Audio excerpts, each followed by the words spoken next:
হাঁটু পানিতে ডুবে আছে রাস্তাঘাট, ঘরবাড়ি। বন্যার পানিতে থই থই করছে গোটা এলাকা। সুপার টাইফুন ম্যান-ইর প্রভাবে ভারী বৃষ্টিতে তলিয়ে গেছে ফিলিপিন্সের নুয়েভা ইসিয়া প্রদেশ।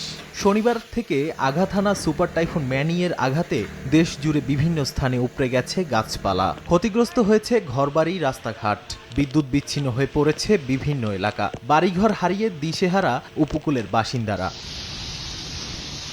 শনিবার রাতে দেশটির পূর্বাঞ্চলীয় ক্যান্টাডুয়ানেস দ্বীপের পর লুজন দ্বীপেও ৩০৫ কিলোমিটার বেগে আঘাত হানে সুপার টাইফুন ম্যানি। লন্ডভন্ড হয়ে যায় অরোরা প্রদেশের বেশ কয়েকটি অঞ্চল। ধীরে ধীরে টাইফুনটি দেশটির উত্তরাঞ্চলের দিকে অগ্রসর হচ্ছে। এতে বিপাকে পড়তে পারেন রাজধানী ম্যানিলার বাসিন্দারা। টাইফুনের কারণে বাতিল করা হয় বেশ কয়েকটি বিমানের ফ্লাইট। বন্যার কারণে ভূমিধস-প্রবণ এলাকা থেকে সরিয়ে নেওয়া হয়েছে হাজার হাজার মানুষ। বন্যা ও ভূমিধসে আক্রান্ত আরও বেশ কিছু এলাকা থেকে দ্রুত বাসিন্দাদের নিরাপদ স্থানে সরে যাওয়ার নির্দেশ দিয়েছে কর্তৃপক্ষ।